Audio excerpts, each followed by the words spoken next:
What if everything the world believed about a legendary Hollywood star was carefully engineered fiction? What if the name, the birthplace, the ancestry, even the image burned into our collective memory were all part of a lifelong performance? And what if that performance didn't stop when the curtain fell, but continued after death? Tonight, we're exploring the astonishing life of the man the world knew as Yul Brynner, a story so layered, so contradictory, that it forces an uncomfortable question. Is reinvention a form of art, or a form of escape? A man with 3 birthplaces, and 1 truth. For more than 6 decades, Yul Brynner told the world different stories about where he came from. Sometimes he claimed he was born on a remote Siberian island. Other times, he suggested Mongolian blood. In some interviews, his mother died during childbirth. In others, she vanished mysteriously. Even his birth year shifted depending on the moment. Why would a man need so many origins? The truth, painstakingly uncovered by his son through Soviet records, was far less exotic, but far more revealing. Yul Brynner was born July 11, 1920, in Vladivostok, Russia. Not in a tent. Not in exile. But in a comfortable, 4-story home. His real name was Yuli Borisovich Brynner. His father was a Swiss-Russian mining engineer. His mother was a trained Russian actress. She did not die young. She lived well into his adulthood. Even more uncomfortable, his own sister publicly called his invented heritage a lie, especially his claims of Roma ancestry, which he said he appropriated without truth. And yet, despite this, Brynner went on to become honorary president of the International Romani Union, a role he held until death. When asked about these contradictions, he once said, "People don't know who I really am, and they never will."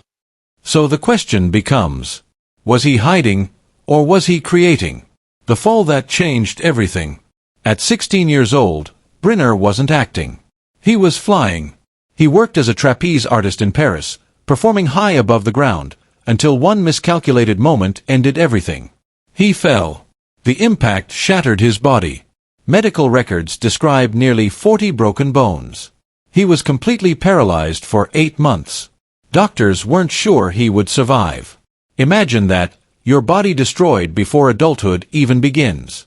What does that do to a young mind? The pain never truly left him. And the pain led to addiction. At just 17, Brynner became dependent on opium. But here's the detail history rarely mentions. During this period, he moved within Parisian artistic circles, and became the opium supplier to writer and filmmaker Jean Cocteau. A teenage boy, broken, addicted, supplying one of Europe's most celebrated artists. Eventually, Brynner entered a Swiss clinic for intensive hypnotherapy. He overcame the addiction. He never returned to drugs. But the injury had already rewritten his future. The circus was gone. The sky was gone. As he later said, "I still wanted to fly." So he found another way. Inventing the image, the bald king who hated being bald. The shaved head that defined Yul Brynner? It wasn't his idea. During early rehearsals for The King and I in 1951, a costume designer insisted he shave what little hair he had left. He was horrified. He believed it would ruin him. Ironically, the real King Mongkut, whom Brynner portrayed, had a full head of hair. The bald look was theatrical fiction. But once audiences responded, something changed. Brynner became obsessed. He shaved his head every single day for 34 years. Not for convenience. For control. He even demanded that no other bald men appear in publicity photos or scenes with him. Why? Because the image had become the identity. So powerful, in fact, that comic artist Jack Kirby used Brynner's face as the inspiration for Professor Charles Xavier, founder of the X-Men. The man who despised baldness became the most recognizable bald figure in popular culture. Ask yourself, at what point does a costume stop being a costume? 4,625 performances, and a record no one will break. Yul Brynner didn't just play the king of Siam. He became him. Over 34 years, Brynner performed the role 4,625 times, a verified number confirmed by Broadway Archives and the Rodgers and Hammerstein organization. No actor in history has ever played a single role more.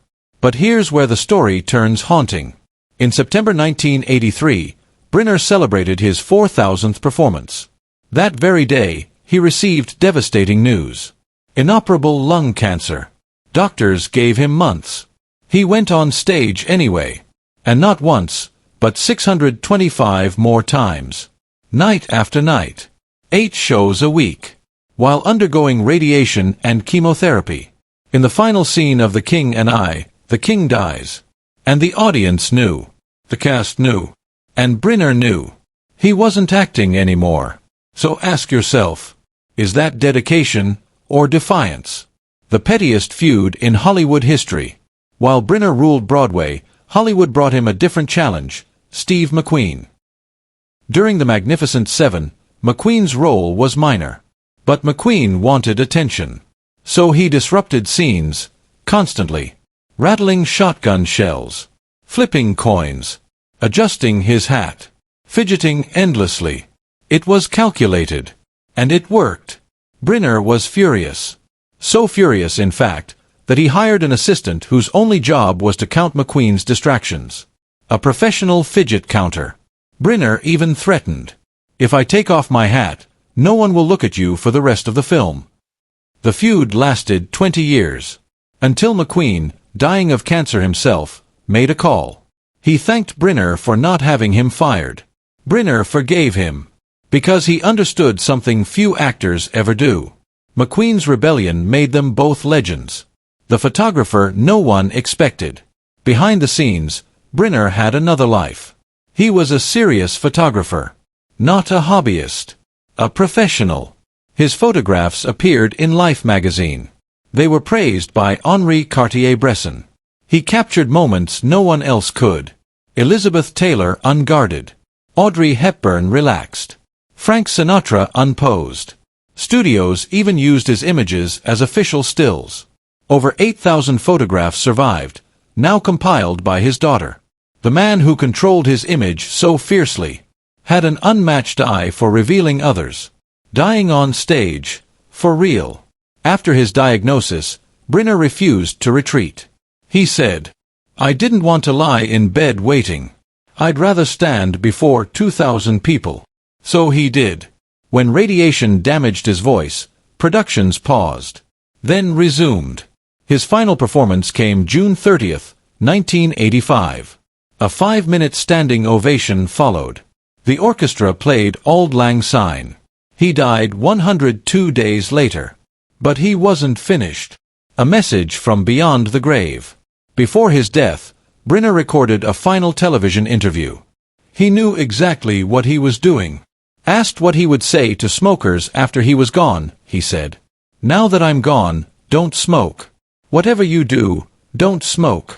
The American Cancer Society turned that footage into a public service announcement that aired after his death. The screen opened like a tombstone.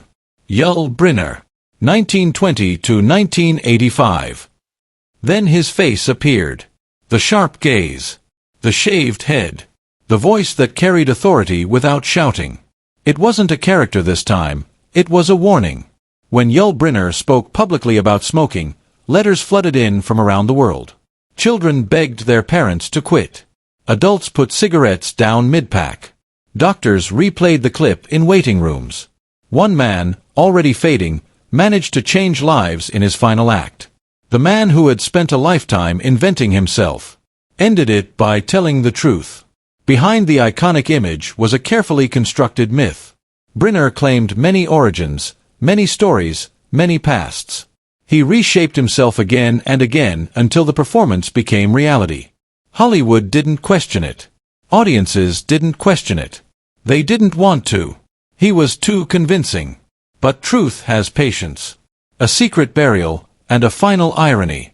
When Yul Brynner died in 1985, there was no grand finale. He was cremated quietly. No parade of celebrities. No dramatic farewell.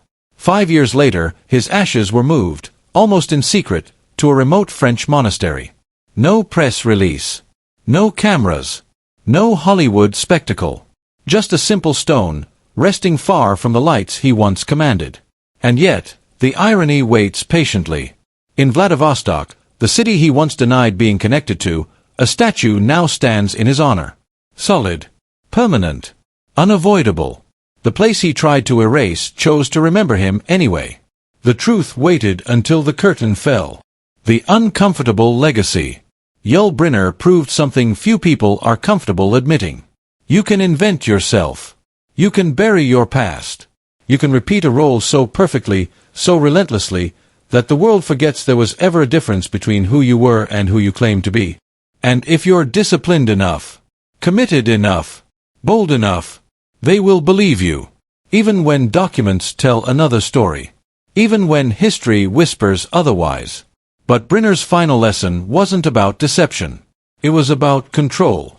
About how identity can be shaped, polished, and sold, and how, in the end, honesty carries the most weight.